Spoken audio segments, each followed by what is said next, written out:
안녕하세요. DJ 선아입니다. 오늘의 사연 시작해 보겠습니다.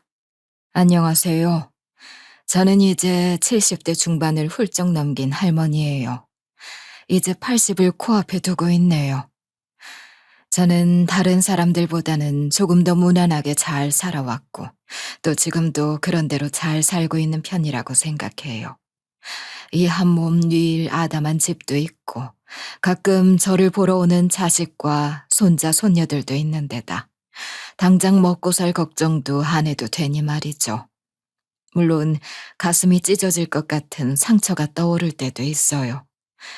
그것 때문에 다 늙어서 정신과 상담을 받아볼까 생각한 적까지도 있죠. 하지만 딸아이가 제가 좋아하는 이 방송에 제 마음을 한번 털어놓아 보는 것이 어떠냐고 하더라고요. 그러면 답답한 속이 좀 풀릴지도 모른다고 말이죠. 그래서 오늘은 용기를 내어 제가 겪었던 기막힌 사연을 이야기해보려 합니다.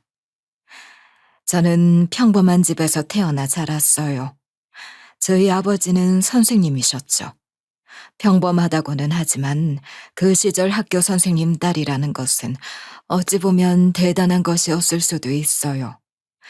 그 당시에는 제 또래들 중에도 학교에 제대로 다니지도 못하고 시골에서 힘들게 살다가 상경에 어린 나이에 일을 시작한 사람들도 많았으니 말이에요. 하지만 저는 지금 사람들과 크게 다르지 않았어요. 크지는 않지만 반듯한 양옥집에서 엄마가 해주는 밥을 먹고 엄마가 빨아주는 깨끗한 옷을 입고 학교에 다니는 걸 아주 당연하게 생각하며 살았으니까요. 제 친정은 그렇게 대단한 부자는 아니었지만 대대로 교직에 계신 분들이 많았어요. 그리고 늘 청렴하고 바르게 살아오신 분들도 많았죠. 저희 큰아버지도 고등학교 선생님이셨고 고모님도 그 당시에는 흔치 않은 선생님이셨으니까요. 저에게는 오빠 한 분과 언니 한 분, 그리고 동생이 한 명 있는데 모두 교직 아니면 공직에 있다가 지금은 퇴직을 하셨어요. 오빠도 대학에서 교수를 하다가 퇴직을 하셨고 언니도 평생을 공직자로 지낸 형부의 뒷바라지를 하셨죠. 동생도 평생을 공무원으로 지냈고요. 저희 가족은 아버지 가르침을 받아서 늘 남들보다 좀 더 바르고 정직하게, 그리고 어려운 형편에 있는 사람들을 도와야 한다는 생각을 가지고 자랐어요. 그래서 저 역시 그냥 무난하게 잘 자랐어요.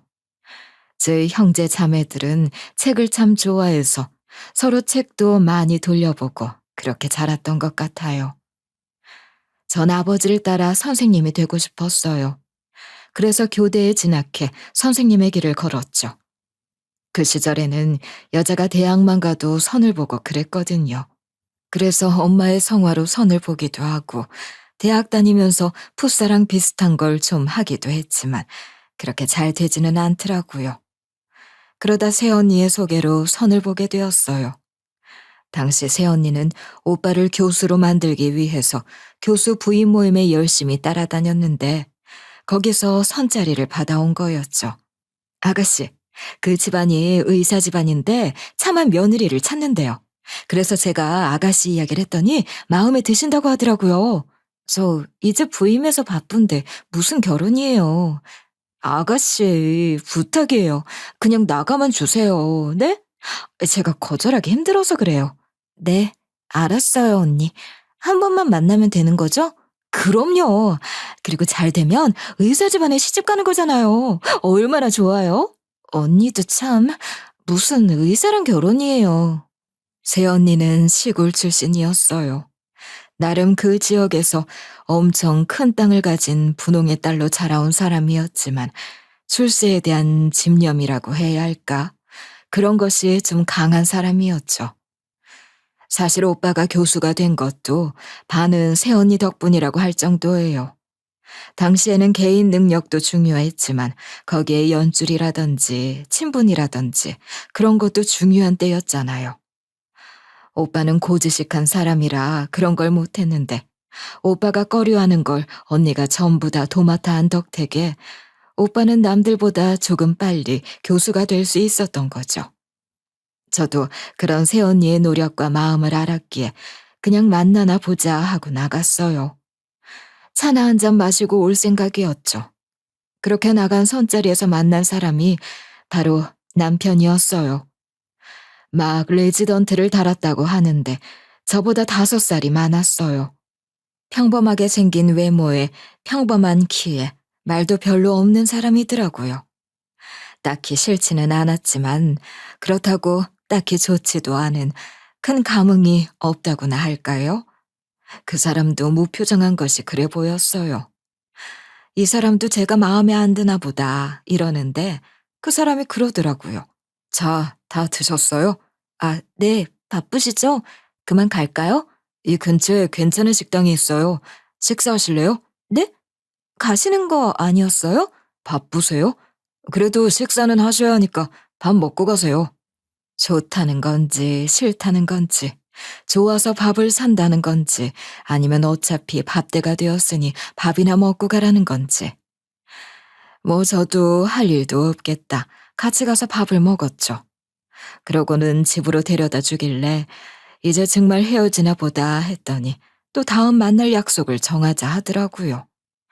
그걸 거절을 해도 되나, 그래도 한두 번은 더 만나야 하나 머뭇거리다 저는 얼결에 또 만날 약속을 정했어요. 다시 만나서도 뚱한 표정으로 있길래 이 사람도 집안 성화에 못 이겨서 나왔나 하다가 또 차를 마시고 밥을 먹고 또 만나고 이러다 정신을 차렸더니 결혼식장에 입장을 하고 있더라고요. 이렇게 이야기하면 그런 게 어디 있냐고 하겠지만 진짜 어쩌다 보니 그렇게 되었다고 밖에는 할 말이 없었어요. 시댁에서는 절 아주 마음에 들어 하셨어요. 시아버지는 찢어지게 가난한 집안에서 태어나 자수성가를 해 의사가 되신 분이었고, 시어머니는 당시 땅 장사를 하다 졸부가 된 집안이었어요. 그래서 두 분 다 저보다는 저희 집안을 좋아하셨던 거긴 했죠. 제가 대대로 선생과 공무원을 하던 집안의 딸이라는 걸 너무 마음에 들어 하셨던 거였어요. 그래도 그게 어디예요. 그렇게 우리는 결혼을 하게 되었어요. 결혼식을 하던 날 남편은 식장에 입장하기 전 제 손을 잡고 무심한 듯 저에게 이런 말을 하더라고요. 나랑 결혼하는 거 후회하지 않게 잘해주겠소. 네? 내가 다른 건 몰라도 평생 아무 걱정 없이 잘 살게 해주겠소. 그러니 날 믿고 우리 잘 살아봅시다. 지금 사람들에게는 좀 멋없어 보이는 말이었겠지만 전 그 이야기를 듣고 결혼식 날 처음으로 그 사람에게 반했다고나 할까요? 정말로 듬직하고 또 멋있는 말이었어요. 결혼에 살다 보니 남편은 말도 없고 웬만해서는 감정 표현도 잘 못하는 사람이었지만 늘 성실하고 듬직한 사람이었어요. 저희는 그렇게 결혼을 해서 조용히 살았죠. 물론 제 결혼 생활이 무조건 꽃받치기만 했겠어요. 살다 보니 의외로 시어머니의 시집살이가 있긴 했어요. 시어머니는 허영심도 강했고 어디를 가든지 교사 며느리를 데리고 다니면서 자랑하고 싶어 하기도 하셨거든요. 제 기준으로는 좀 사치스러운 편이었고요. 남들이 보면 호강에 겨웠다고 할지도 모르겠지만 제 취향이 아닌 걸 강요하고 어디든 절 데려가서 들들 볶으시는 것도 힘겨웠어요. 이제와 생각하면 제가 시어머니 취향이며 오라가라 하는 것에 장단을 좀 맞춰드렸으면 나았을까 싶기도 하는데 또 싫은 걸 좋은 척 계속할 수도 없잖아요. 시어머니는 제가 시어머니 비위를 맞추지 않자 아예 절 대놓고 구박하시기도 하고 괜한 트집을 잡아서 절 못 잡아먹어 난리를 치시기도 했어요. 하지만 솔직히 그 시절에 그런 정도가 뭐 어때요? 거기에 시아버지와 남편이 제 편을 들어주기도 했는데요. 전 교사 일도 계속하면서 아들 하나, 딸 하나를 낳아서 잘 살았어요. 부족한 것 없이 풍요롭고 안락한 삶이었죠. 남편이 대학병원에서 교수로 일을 하고 있으니 경제적으로 부족한 것도 없었고 저 역시 일을 잘하고 있었으니까요. 둘 다 공부도 잘하는 모범생이라 주변에서는 전부 절 부러워했어요. 하지만 같은 배로 낳은 자식인데도 둘은 성격이 참 다르더라고요. 절 닮아 소박하고 조용한 딸과 달리 아들은 시어머니와 참 죽이 잘 맞았어요. 우리 현석이는 커서 뭐가 될 거야? 의사요. 할아버지랑 아빠처럼 의사가 될 거예요. 왜 의사가 될 거야? 돈을 많이 버니까요. 전 의사 돼서 돈 많이 벌어서 엄청 부자가 될 거예요. 아이고, 그렇지. 어쩜 이리 똘똘하고 똑똑할까? 아이, 이쁜 내 강아지. 시어머니는 첫째인 아들을 너무너무 예뻐하셨어요. 그에 비해 둘째인 딸은 덜 이뻐하셨죠. 할머니, 난 뭐 될 거냐고 안 물어봐? 그래, 현지 넌 커서 뭐가 될 거냐? 난 선생님. 엄마처럼 선생님이 될 거야. 에이그, 그깟 선생에서 뭐 하려고? 너도 오빠처럼 의사를 하든가 아니면 다른 걸 해. 싫어. 난 애들도 잘 가르쳐주고 힘든 사람들도 많이 도와줄 거야. 넌 어쩜 그렇게 네 엄마랑 똑같니? 아유, 속 터져. 현지야, 돈을 많이 벌어서 떵떵거리고 사는 게 최고야. 알았니? 아니야. 돈이 전부가 아니라고 엄마가 그랬어. 그쯤 되면 시어머니는 애미 너는 대체 애들에게 뭘 가르쳤냐는 잔소리가 쏟아졌죠. 뭐 어쩌겠어요. 저는 그냥 웃고 말았어요. 시어머니가 큰아들만 이뻐서 싸고 도셨지만 그렇다고 그게 나쁠 건 없어서 전 그냥 두었어요. 딸아이가 조금 차별을 받는 것 같아서 마음에 걸리긴 했지만 그렇다고 시어머니가 손녀를 구박하거나 천대하시는 건 아니었거든요. 하지만 아이들이 커가면서 아들은 점점 이기적이고 자기만 아는 아이가 되어가더라고요. 뭐든 자기는 공부도 잘하고 의사가 될 몸이라면서 오만방자해져서 학교에서 문제를 일으키기도 했어요. 학교 상담을 간 적도 여러 번이었죠. 명색이 제가 선생인데 정말 제 아들 학교 선생님에게 불려가야 하는 그 심정은 참담하기 그지없었어요. 어머니, 아시겠지만 현석이가 공부는 잘하는데 사회성은 좀 그래요. 네, 저도 알아요. 워낙 말도 좀 못되게 하고 그러죠? 네, 이번에도 친구에게 공부도 못하는 주제에 왜 사냐는 식으로 이야기해서 싸움이 크게 났어요. 사과를 하라 그래도 고집을 부리네요. 제가 호되게 이야기를 하고 꼭 사과를 드릴게요. 죄송합니다. 우수한 아이라서 조금만 겸손하게 살면 좋을 텐데. 개인적으로 걱정이 돼요. 이야기 잘해보세요. 그런 일이 한두 번이 아니었죠.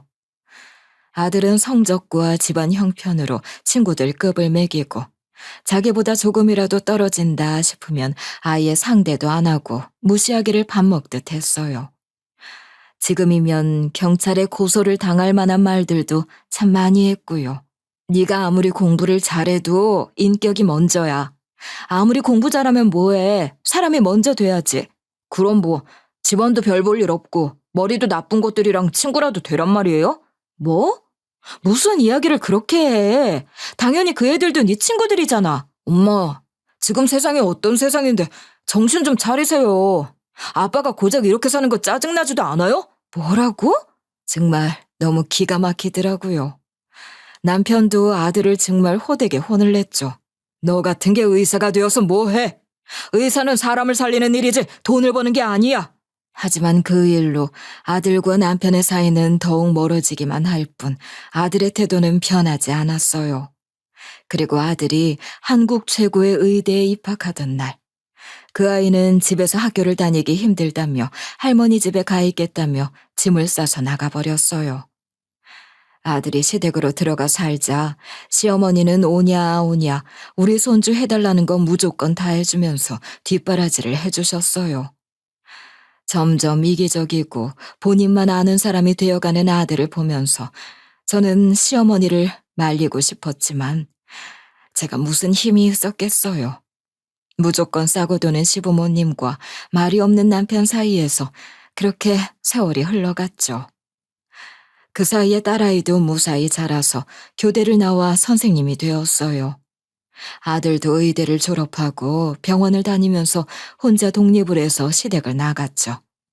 그러다 어느 날 아들이 결혼을 하겠다 하더라고요. 사귀는 여자가 있다며 인사를 오겠다고. 너무 궁금했어요.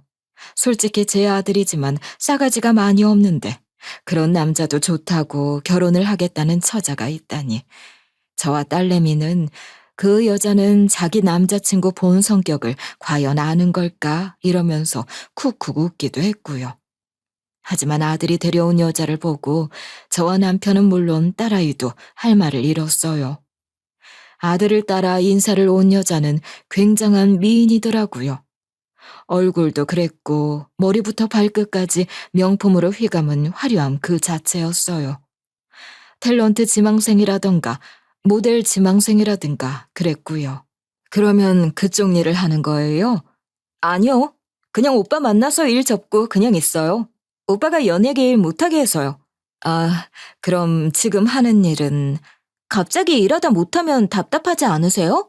오빠가 못하게 해도 하고 싶으면 하시지 그러세요? 괜찮아요. 어차피 돈 벌려고 하는 건데 오빠가 생활비도 주니까요. 어차피 일도 힘들고 어려웠어요. 전 잘 됐죠 뭐. 더 이상 뭐 할 말이 없더라고요. 딱 붙는 화려한 원피스에 차 한 잔을 마시고 찻잔 하나 치울 생각도 없어 보이는 공주 그 자체였어요. 오다 가다 만났다고 하는데 직장도 없었고 배움이 깊은 것도 아니었죠. 아니, 다 괜찮았어요. 직업이 없거나 대학을 나오지 않아도 사람만 괜찮으면 전 좋다고 생각했어요. 하지만 그 아이는 그렇지도 않더라고요. 교양도 없었고 겸손함도 없었어요. 그냥 허영심만 가득하다고나 할까요? 아니면 싸가지가 없다고나 할까? 아들은 그런 여자에 푹 빠져 있었고요. 정말 끼리끼리 만난다는 게 무슨 말인지 알겠더라고요. 아들 싸가지가 아니라 그 여자 싸가지를 걱정해야 할 판이 될 줄 누가 알았겠어요. 하지만 제가 무슨 힘이 있었겠어요. 아들은 그 여자와 결국 결혼식을 올렸죠. 그것도 아주 화려하게 말이에요. 그 아들이 그럴 수 있었던 건 며느리가 시어머니 마음에 꼭 들었기 때문이었어요. 그것도 인연이라면 인연인지 화려한 차림새에 뛰어난 외모를 한 손자 며느리를 시어머니는 너무 좋아하셨어요. 그래서 아들 부부는 자주 시어머니를 보러 시댁에 자주 왕래도 하고 같이 쇼핑도 다니면서 죽이 잘 맞아 보이더라고요. 뭐 아들도 어릴 때부터 시어머니와 죽이 잘 맞았으니 시어머니라도 좋으면 됐다 싶었죠. 그러던 와중 시아버지가 오래 앓으시다가 돌아가셨어요. 시아버지가 건강이 나빠지셔서 투병을 시작할 때부터 저희 부부는 시댁으로 들어가서 같이 살기 시작했죠. 평생을 열심히 공부하고 노력해서 집안을 일으켜온 가족을 책임지는 삶만 사시던 시아버지는 1년 남짓 앓으시다가 조용히 돌아가셨어요. 그리고 시아버지가 돌아가시고 얼마 지나지 않아 시어머니도 아프시기 시작하시더라고요. 그렇게 짱짱하게 늘 몸을 치장하고 빈틈없는 모습으로 잔소리를 하시던 시어머니도 조금씩 흐트러지기 시작하는 모습을 보니 제 마음도 좋지는 않았어요. 그런 걸 보고 미운정이라 하는지는 모르겠지만요. 그때 시어머니에게는 친정 부모님이 돌아가실 때 물려받은 땅이 조금 있었어요. 크기가 엄청 크지는 않았지만 금싸라기에 있는 땅이었죠. 저희는 시아버지 돌아가시기 전부터 거기에 건물을 올려서 병원을 짓고 있었어요. 병원을 지어서 거기서 진료를 보는 것이 시아버지 소원이시기도 했고, 그 병원에서 저희 남편과 손주가 같이 진료를 하는 모습을 보는 것이 우리 시어머니 소원이기도 했고요. 저는 잠시 휴직을 하고 집에서 종일 시어머니 간호를 했어요. 그리고 아들 부부 역시 거의 매일같이 찾아와 시어머니 간호에 손을 보탰죠. 그런데 며느리가 하는 꼬락서니가 진짜 기가 막혔어요. 어머니, 이 약 제대로 드시게 한 거 맞죠? 확인하셨어요? 그래, 내가 몇 년을 어머니 약을 드렸는데 그걸 모르겠니? 전에 한번 잊으셨잖아요. 제가 못 믿어서 그래요. 너 말 이상하게 하는구나. 예전에 딱 한 번 잊은 걸 아직도 그러니? 그만해라. 종일 붙어서 병간호하는 사람은 나야. 시간이 중요한가요? 질이 더 중요하지. 아휴, 우리 할머니, 어머니에게 맡겨두려니 마음이 안 놓이네, 정말. 누가 보면 시간제 간병인을 두고 들들 볶는 줄 알았을 거예요.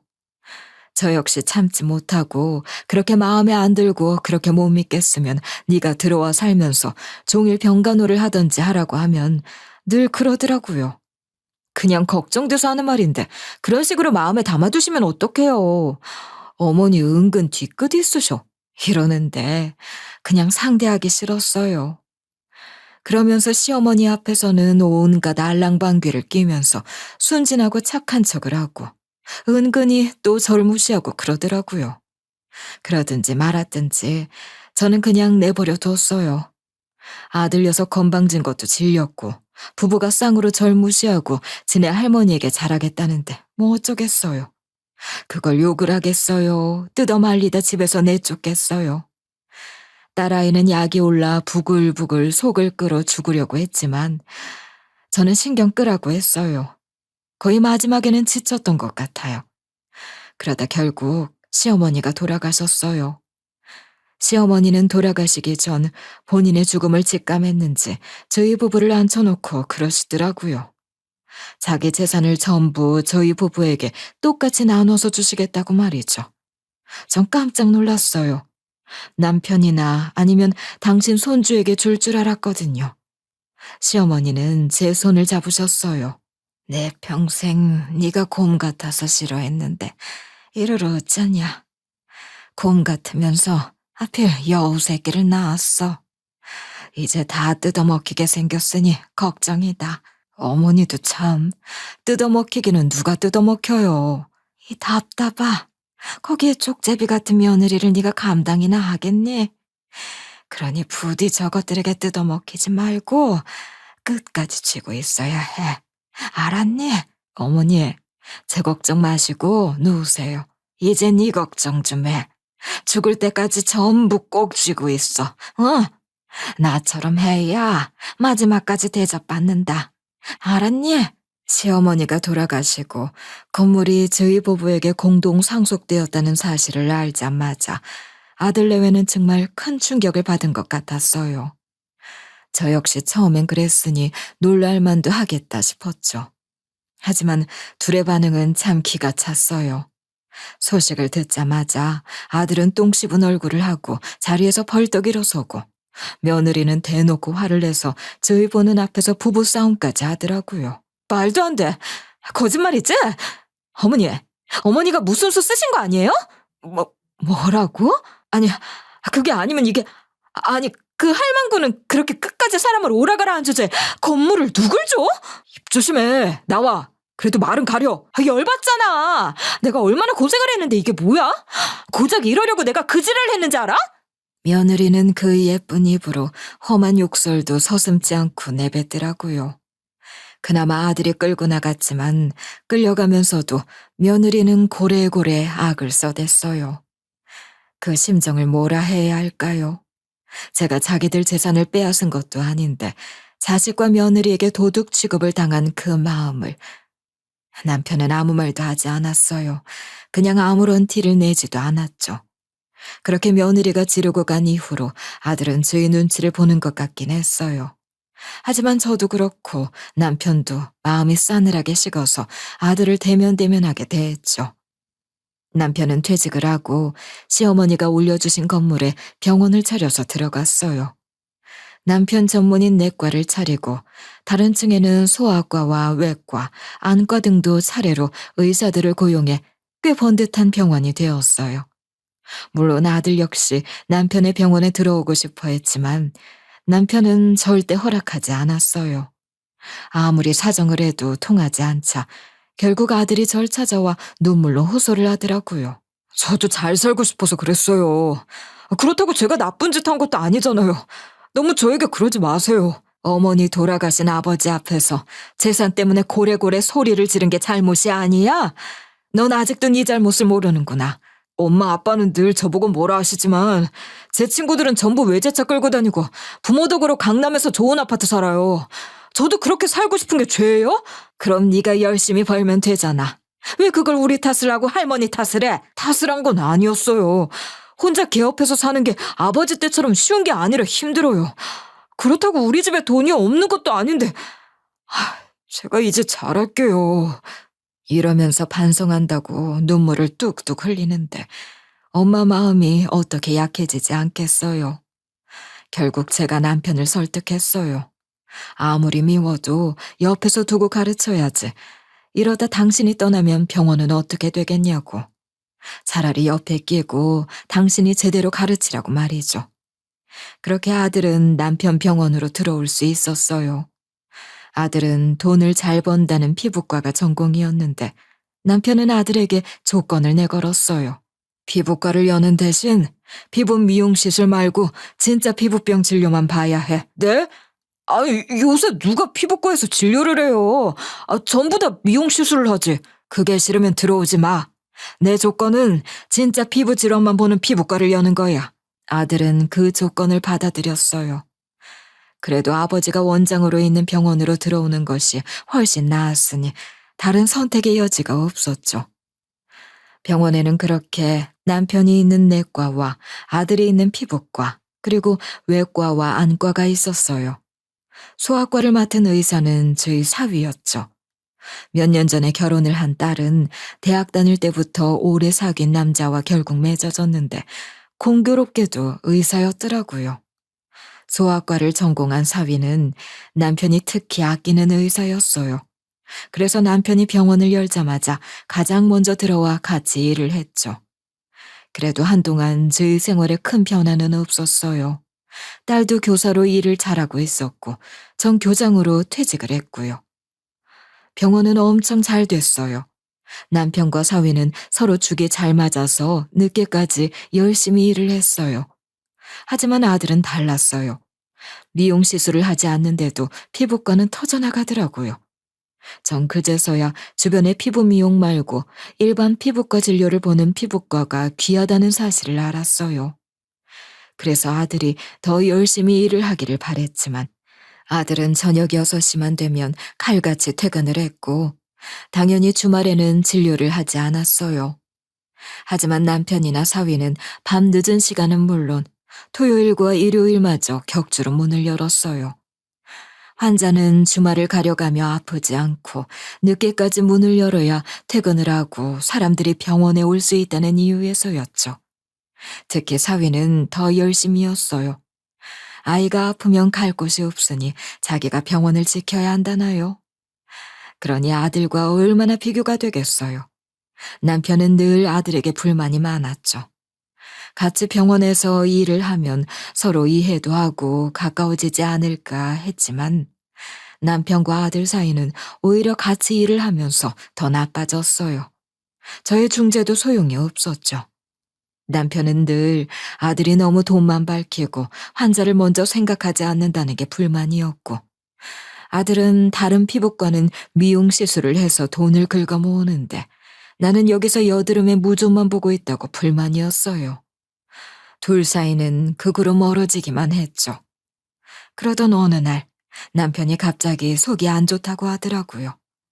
계속 몸이 이상하다고 하더니 남편은 친구가 있는 큰 병원으로 검진을 받으러 갔어요.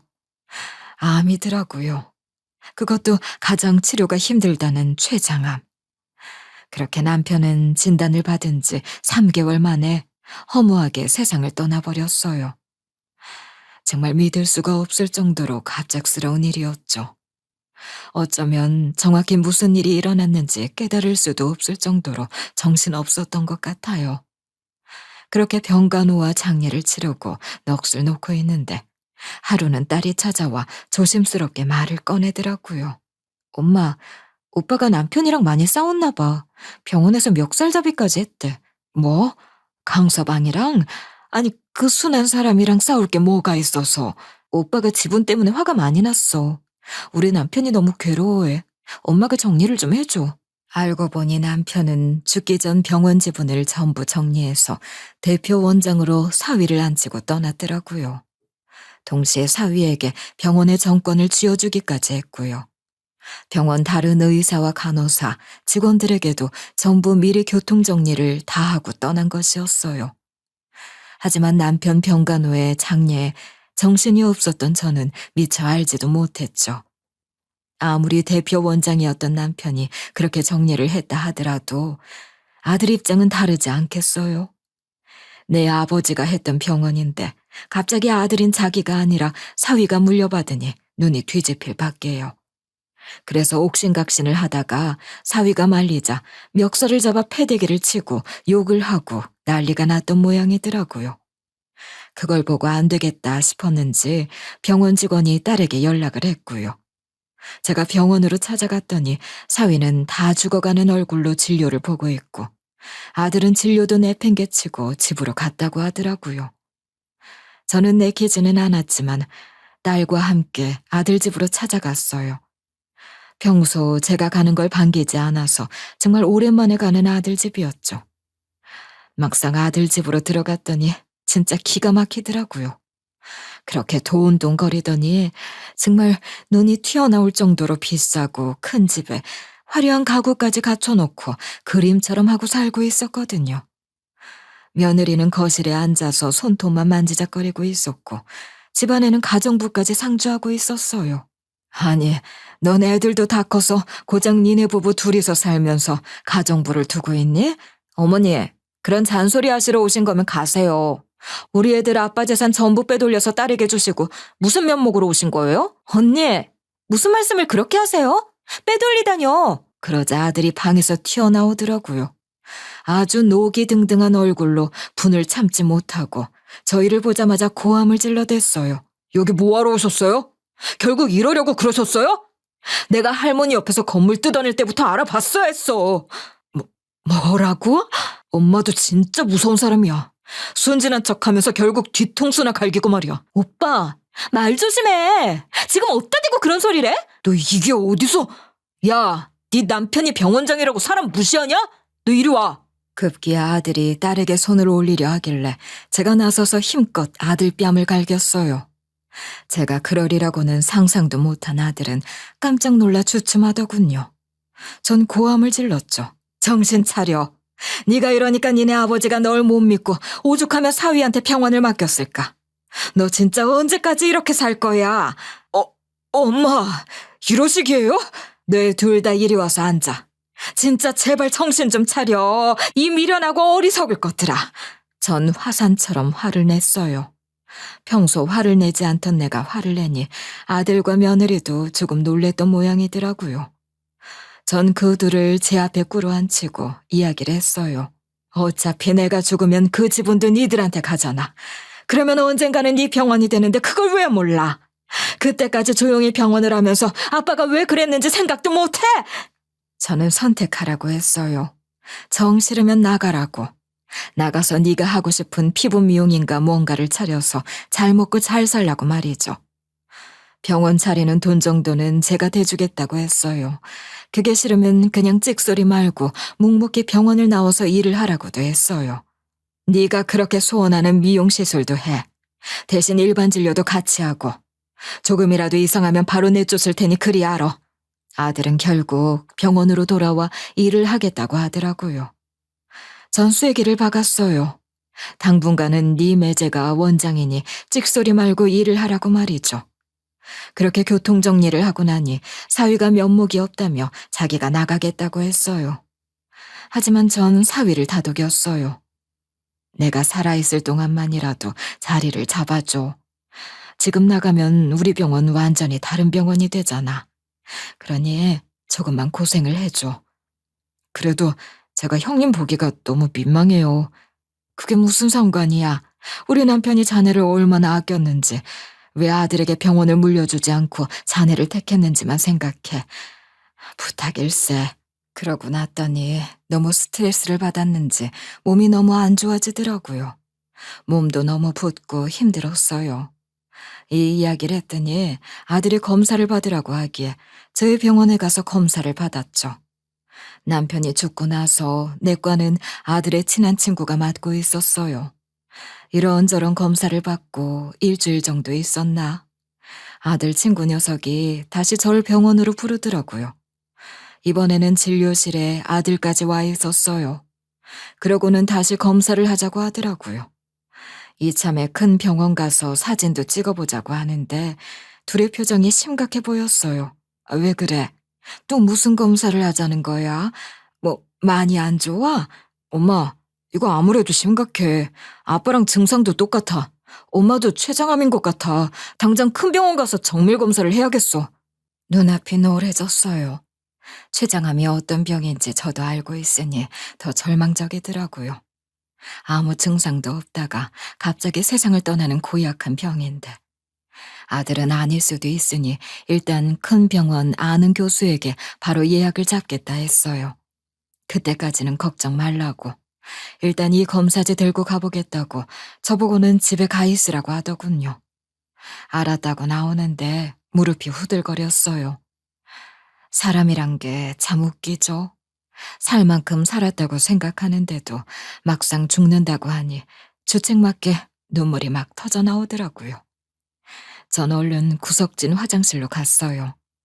그곳은 진료실과 엘리베이터가 있는 곳 반대편 구석에 있어서 보통 환자들은 잘 모르고 직원들만 가끔 오는 곳이라 거의 비어있는 곳이었거든요. 저는 급히 그곳으로 가서 펑펑 울었어요. 마침 점심시간이라 직원들도 전부 자리를 비워서 눈치 보지 않고 마음껏 울 수 있었어요. 그렇게 한참을 울었더니 마음이 좀 진정이 되더라고요. 그때 누군가 들어오는 기척이 나길래 전 얼른 아무도 없는 척을 했죠. 화장실에서 제가 펑펑 울어 눈이 벌개진 채로 나오면 좀 그렇잖아요. 목소리를 들어보니 들어온 사람은 저도 아는 간호사 둘이더라고요. 제가 처음 병원을 시작할 때부터 있었던 고참들이라 병원 사정에 빠삭한 사람들이었죠. 그중 한 명은 우리 병원 의사랑 결혼까지 했고 둘 다 제가 결혼식이며 돌잔치까지 가기도 했고요. 그 둘도 거기에 아무도 없다 생각했던지 두런두런 이야기를 하더라고요. 아니, 근데 두고 볼 거야? 어떻게 할 거야? 나도 몰라. 신랑에게 일단 다른 병원 알아보라고 했어. 이러다 병원 망할 것 같아. 예전 원장님 계실 때가 좋았지. 나도 여차하면 그만두고 다른 병원 가야겠어. 그런데 최 원장님 무섭다. 본인 엄마를 속이네. 그러니까 윤 간호사가 그러는데 분명히 췌장암이라고 집에 가 있으라고 그랬대. 인간도 아니야. 그렇게 속이고 병원부터 받으려고 그러는 거 아니야. 그러면 사모님 어떻게 되는 거야? 뭐 병원 받고 신경도 안 쓰겠지. 갑상선이 안 좋으신 거니까 약 드시면 금방 좋아지실 거야. 뭐, 뭔 일이야 있겠어. 기가 막혔어요. 손이 덜덜 떨리고 도저히 믿을 수가 없었어요. 하지만 그 간호사들은 병원에서 10년 정도 일을 해 모든 일들을 속속들이 다 알고 있는 사람들이었어요. 저는 곰곰이 생각에 잠겼죠. 남편이 췌장암 판정을 받고 병원을 사위에게 넘겨준 것을 보고 저 역시 암 판정을 받으면 재산을 미리 정리를 할 것이라 생각을 한 것이 분명했어요. 전 절대 용서를 할 수 없었어요. 아무리 아들이라 해도 이런 식으로 재산을 받기 위해 어머니에게 거짓으로 암 판정을 내리는 건 정말 아니지 않나요? 전 죽을 때까지 절대 재산을 쥐고 있으라는 시어머니 말을 떠올렸어요. 그리고 동시에 피눈물 나는 복수를, 아니 제대로 훈육을 해야겠다 결심을 했죠. 집에 가 있는데 아들에게 전화가 왔더라고요. 집에서 잘 쉬고 있냐는 연락이었죠. 전 일부러 잘 쉬고 있다고 니네 아버지 친구에게 전화를 했더니 바로 진료를 잡아줘서 내일 그 병원 가서 검사를 받을 거니까 괜히 신경 쓸 것 없다고 떠봤어요. 그 친구가 대학병원 교수니 거기 가서 검사를 다 받을 거라고 말이죠. 그랬더니 아들놈은 기겁을 해서 부랴부랴 달려왔더라고요. 엄마, 거기 병원 어디요? 아버지 친구 누구요? 장 교수님 알잖아. 니네 아버지 진료도 보셨고 당장 오라고 하는 걸 내가 내일 간다고 했다. 고맙지 뭐니. 그러지 마세요. 괜히 친분으로 대학병원 진료 들어가고 그러는 거 민폐예요. 어머니 그런 거 싫어하시잖아요. 뭐 너는 내가 췌장암인데 진료도 늦고 제대로 진단도 못 받아서 죽으면 좋겠니? 그래, 늙으면 죽어야지. 내가 죽어주마. 저는 이런 소리를 하며 진상을 부려댔어요. 아들은 절 달래느라 땀을 뻘뻘 흘리다가 며느리까지 호출이 되어 달려와 제 비위를 맞추고 하느라 아주 난리가 났죠. 전 딸에게도 연락을 해서 울고 불고 생쇼를 부렸어요. 그리고 밤이 깊어 겨우 아들 내외를 돌려보내고 전 정신을 차렸죠. 사위와 딸은 제 걱정을 하느라 얼굴이 노래져 있었어요. 전 그 둘을 진정시키면서 사실을 이야기했어요. 설마, 에이, 설마 엄마. 아무리 그래도 아들이 엄마를. 그래요, 어머니. 형님이 아무리 설마 그런 짓을 하실 리가. 나도 그랬으면 좋겠다. 그런데 사실이니까 그런 쓸데없는 소리 하지 말고 내가 시키는 대로 해. 제가 당장 대학병원 검진 잡을게요. 일단 장모님이 암은 아니시라는 거잖아요. 우선 검진부터 받으세요. 알았어. 빨리 잡아줘. 그리고 둘 다 절대 비밀로 하고 티도 내지 마. 명심해. 저는 수시로 진상을 피워댔어요. 아들에게 전화를 해서 나는 아직 죽기 싫은데 너무 힘들다. 너는 병원 물려받아 좋겠다. 들들 볶고 며느리에게도 매일매일 전화를 해서 매일 오라 가라 뭘 사와라 하다가 뭘 이딴 걸 사왔냐 하면서 마음껏 괴롭혀댔죠. 그 와중에 아들은 절 큰 병원으로 데려가 온갖 검사도 하고 CT를 찍고 뭐 그랬어요. 저는 아무것도 모르는 척 검사를 다시 다 받았고요. 아들은 절 담당한 의사와도 아주 친해 보이더라고요. 검사가 끝나고 아들은 자기가 결과를 다 듣고 이야기를 하겠다. 절 집으로 돌려보냈고 전 엄청 우울한 척을 했어요. 전 다음 날 며느리에게 강남에 있는 호화로운 고가의 아파트를 당장 팔고 저희 집으로 들어와 살라고 고집을 부렸어요. 전 그때까지 조용한 동네 30평대 소박한 아파트에 혼자 살고 있었거든요. 며느리는 난감해했지만 제가 미끼를 던졌어요. 난 곧 시골 조용한 집으로 내려가서 살 거야. 그러니 이 집에서 니들이 살고 강남 집 판도는 건물 상속세로 쓰는 게 어떠니? 상속세요? 그래. 네 남편에게는 말하지 말고 내가 아는 변호사 통해서 증여 과정을 밟으라고 하는 중인데 세금이 너무 많이 나와. 얼마나 나오는데요? 딱 니들 지금 사는 집 팔면 되더라. 난 우리 남편과 달리 아들에게 다 줄 거야. 그러니 너만 알고 있어. 세금만 보태주면 내가 건물은 통째로 다 니들에게 주마. 그 말을 하자마자 며느리는 잽싸게 집을 팔아서 제가 사는 집으로 들어왔어요. 아들에게는 절대 말하지 말라고 했지만 며느리가 그럴 리가 있겠어요. 그러니 그렇게 재빠르게 집을 처분하고 왔겠죠. 저는 그 돈을 받아 챙겼어요. 그리고 며느리에게 외제차도 달라고 했죠. 나중에 세금 처리할 때 저런 것도 안 좋으니까 내가 타던 차 타. 나도 죽기 전에 저런 외제차 좀 타보자. 제가 타는 차인데 그런 것도 영향이 있어요? 그럼 너나 아무리 무식해도 그렇지 그런 것도 모르니? 얼른 차키 내놔라. 며느리는 똥 씹은 얼굴이었지만 차를 내주었어요. 저는 매일 아침마다 밥을 차려라, 죽을 끓여라, 청소 좀 해놔라. 며느리를 들들 볶고 낮에는 외제차를 끌고 나가 실컷 친구들을 만나고 돌아다녔어요. 물론 그 전에 사위의 소개로 정밀 검진도 받았어요. 제 몸은 문제가 없었어요. 물론 갑상선이 좋지 않기는 했지만 약을 먹으면 된다고 하더라고요. 그 외에는 아주 건강하다는 말에 안심이 되는 제가 참 웃기기도 하고 서글프기도 하고 그렇더라고요. 물론 그건 아들에게 비밀이었죠. 아들은 제가 검사를 받은 지 열흘 정도 지난 뒤 절 앉혀놓고 그러더라고요. 엄마, 췌장암이 확실하대요. 그러니 어쩌실래요? 뭘 어째? 아버지 보셨잖아요. 병원 가도 소용이 없는 게 췌장암이에요. 가서 고생하시다가 병원에서 돌아가시지 말고 그냥 편안히 지내시는 건 어떠세요? 어떻게 있으라는 말이니? 제가 교회에 집 하나 얻어드릴게요. 그리고 간호사도 보내드리고 제가 마지막까지 잘 돌볼 테니 편안히 거기 계세요. 속이 뻔히 보이는 거였어요. 전 좋다고 맞장구를 쳤어요. 그리고 니들이랑 손주랑 전부 다 같이 오순도순 사는 게 꿈이라고. 3개월이든 6개월이든 좋으니 손주도 같이 살자고 고집을 부려댔어요. 그때 큰 손주는 대학에 다니고 있었고 둘째는 외국에서 학교를 다니고 있었거든요. 둘 다 애들이 공부에는 소질이 없었어요. 그 나이는 겨우겨우 수도권 4년제를 보냈지만 둘째는 정말 더럽게도 공부를 못해서 도저히 안 돼서 외국에서 학교를 보내고 있었거든요. 전 그 아이를 불러들여서 한국에서 끼고 살자고 박박 우겼어요. 안 그러면 시골이고 뭐고 아무것도 안 하겠다 진상을 피웠죠. 그러자 하는 수 없었던지 그것들은 손자를 불러들였어요.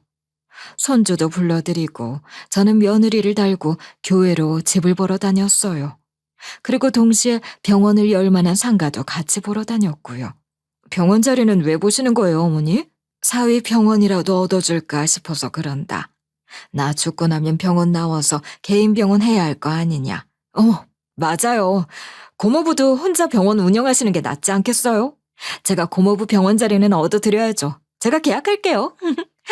이러는데 얼마나 가증스럽든지. 그래놓고 며느리는 집도 허름한 곳으로만 보러 다니더라고요. 저는 모른 척 했어요. 며느리가 뭐 이만하면 낫다는 둥, 여기가 산세가 좋다는 둥, 누가 봐도 거지 같은 집을 하나 골라 호들갑을 떨길래 그냥 저도 좋다고 해버렸어요. 하지만 저는 그 집을 사라고 고집을 부렸죠. 굳이 꼭 그러셔야 할까요? 아무리 곧 죽을 몸이라도 남의 셋집에서 죽기는 싫다. 그러니 집을 사, 돈은 내가 주마. 저는 끝까지 고집을 부렸어요.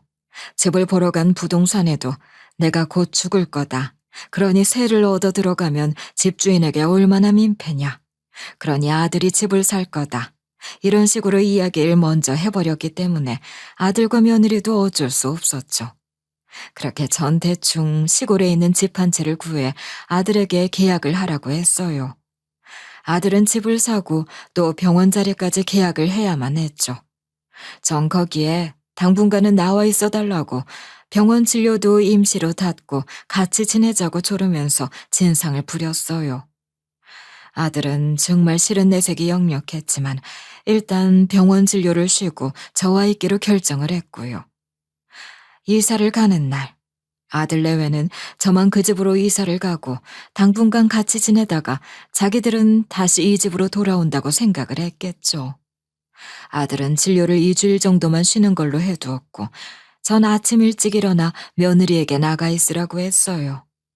제 짐이니 제가 이삿짐 센터와 짐을 정리할 테니 끝나면 데리러 나오라고 말이죠. 며느리는 좋다고 나가더라고요. 물론 전 그 부부의 짐만 싹 싸서 시골로 내려보냈죠. 그리고 며느리에게 전화를 했어요. 이제 시골집으로 가면 되니까 얼른 그리로 출발해라. 어머니는요? 제가 태우러 가야죠. 아니야. 일찍 끝나서 나 출발했다. 그러니 올 필요 없이 거기서 만나. 그리고 저는 현관 비밀번호를 바꿔버렸어요. 그리고 바로 병원으로 향했죠. 다들 알고 계시겠지만 이 병원장은 여기 있는 제 사위예요. 최 원장은 병원 운영에 손을 뗄 거니까 혼동하지 마시고요. 그러면 최 원장님은 계속 피부과 원장님으로만 계시는 걸로 알고 있으면 되죠? 아니요. 최 원장은 오늘부로 계약 종료 통보를 할 거예요. 곧 다른 피부과 원장이 올 테니 그리 알고들 계세요. 사위는 아들에게 계약 종료를 알리는 문자를 보냈어요. 원래 페이닥터 계약은 만기가 없다가 병원에서 한두 달 전에 통보를 하면 종료가 되는 것으로 계약이 되어 있었거든요. 그제야 시골집에 도착했던 아들이 난리가 나서 전화가 오고 며느리도 전화가 오고 난리가 났죠. 전 아들의 전화를 받았어요. 이제 거기가 니네 집이니 거기서 혼자 힘으로 잘 살아봐. 병원 자리도 계약했으니 새로 시작하면 될 거야. 이게 지금 무슨 소리예요?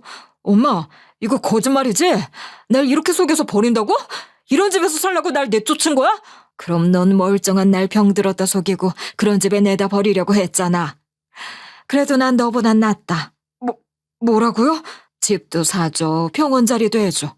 내가 해줄 수 있는 건 다 해줬으니 그걸로 내 역할 충분히 다 했다고 본다. 그러니 열심히 잘 지내. 전 전화를 끊어버렸어요. 며느리도 전화를 해서 악을 쓰더라고요. 저보고 사기꾼 노인네라나, 뱀 같은 늙은이라나. 전 그냥 웃으며 들었어요. 그 며느리도 그래봐야 이제 50이 다 된 아줌마일 뿐이잖아요.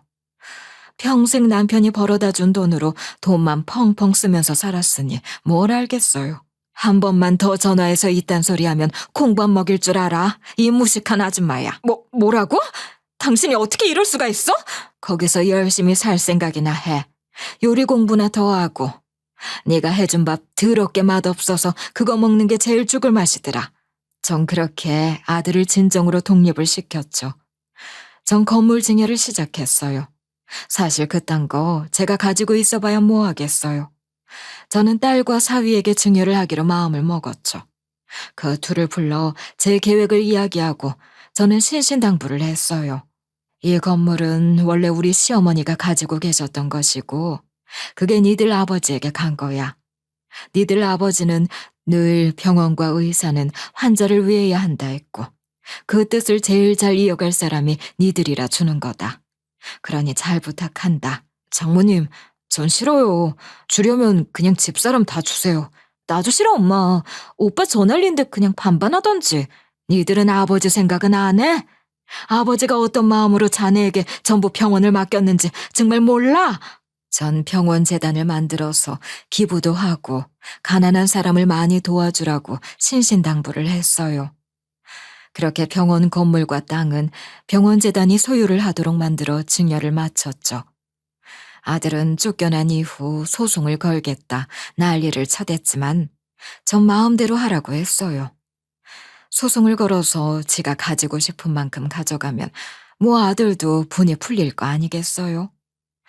하지만 전 그 소송이 소용없다는 걸 알고 있었어요. 애초에 시어머니가 돌아가시면서 땅 지분을 남편과 저에게 공평하게 나누어서 물려주셨잖아요. 그 땅에 제 명의로 대출을 받아서 건물을 올렸기 때문에 사실 건물은 제 소유나 마찬가지였던 것이죠. 명의상으로는 그랬어요. 남편은 그런 쪽으로는 무관심했고 제가 다 처리를 하다 보니 제 명의로 되어 있는 것이 서류를 처리하는 것도 훨씬 편해서 그렇게 했고요. 그러니 전 아직 살아있고 아들이 받을 몫은 남편 소유인 땅에 대한 지분이잖아요. 그것도 아들, 딸 나눠서 딱 그 절반만큼이요. 하지만 남편은 죽으면서 아들 몫만큼 정확하게 계산을 해 돈으로 환산해 아들에게 줬어요. 아들은 남편에게 한 푼도 받지 못했다 생각했겠지만 남편은 그렇지 않았던 것이죠. 10원 한 푼 모자라지 않게 하루하루 자기 생명이 꺼져가는 순간에도 그걸 전부 계산해서 물려주고 갔던 것이에요. 제가 용서할 수 없었던 건 그 부분이었죠. 아들은 그렇게 받은 유산을 고마움도 모르고 당연히 받을 만한 푼돈이라 여기면서 전부 다 홀랑 써버렸으니 제가 어떻게 용서할 수 있겠어요. 그래서 전 아들이 살고 있던 아파트와 외제차를 전부 빼앗아 버린 거였어요. 귀한 걸 모르는 사람이 그걸 가지고 있어봐야 무슨 소용이겠어요. 거기다 전 제 소유의 건물과 땅을 물려주지 않고 병원재단에 전부 기부를 했으니 아들이 소송이 아니라 뭘 한다고 해도 전부 받을 것이 없었죠. 물론 재단 이사장은 사위와 딸이었지만요. 하지만 아들이 집을 사고 병원을 얻을 것도 전부 다 제가 준 돈이잖아요. 솔직히 아들에게 집도 사주고 병원도 얻어주었으면 부모로서 할 만큼 한 거 아닌가요? 아들은 찾아와서 화도 내보고 병원에서 깽판도 부려보다가 아무리 해도 안 되니까 결국 제 앞에 무릎을 꿇고 눈물까지 보이더라고요. 아무리 이래도 엄마가 어떻게 아들에게 이럴 수 있어요? 네? 대체 그것들에게 무슨 이야기를 들었기 때문에 이러는 거예요? 넌 내가 죽었으면 좋겠니? 아무리 돈이 없고 이 병원이 탐이 나도 그렇지. 어떻게 그딴 소리를 해? 내가 모를 줄 알았어? 그건 잘못됐다고 했잖아요. 건물만, 병원만 받으면 다시 이야기하려고 했어요. 그런다고 그딴 거짓말하는 아들을 난 둔 적 없다. 그래도 난 네가 먹고 살 방도 다 해놨어. 그러니 가서 네가 뭘 잘못했는지 열심히 살아봐. 나는 아들 부부를 내쫓아버렸어요. 그렇게 공부 가르치고 뒷바라지 해줬으면 넘치도록 잘해줬다고 전 생각해요. 며느리는 이럴 수는 없다고, 이런 집에서 못 산다고 난리를 치더니 집을 나가버렸다고 하더군요. 본인이 직접 골라서 이만하면 너무 좋은 집이라고 하던 바로 그 집에서 말이죠. 문제는 손주였어요. 공부도 안 하고 외국 고등학교에서 팽팽 놀던 손주가 시골에서 학교를 못 다니겠다고 난리를 쳤다 하더군요.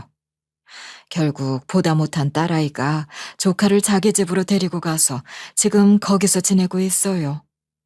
공부는 안 하고 매일 말썽만 피우던 아이인데 고모 집으로 간 지 몇 달 만에 완전히 순한 양이 되었더라고요.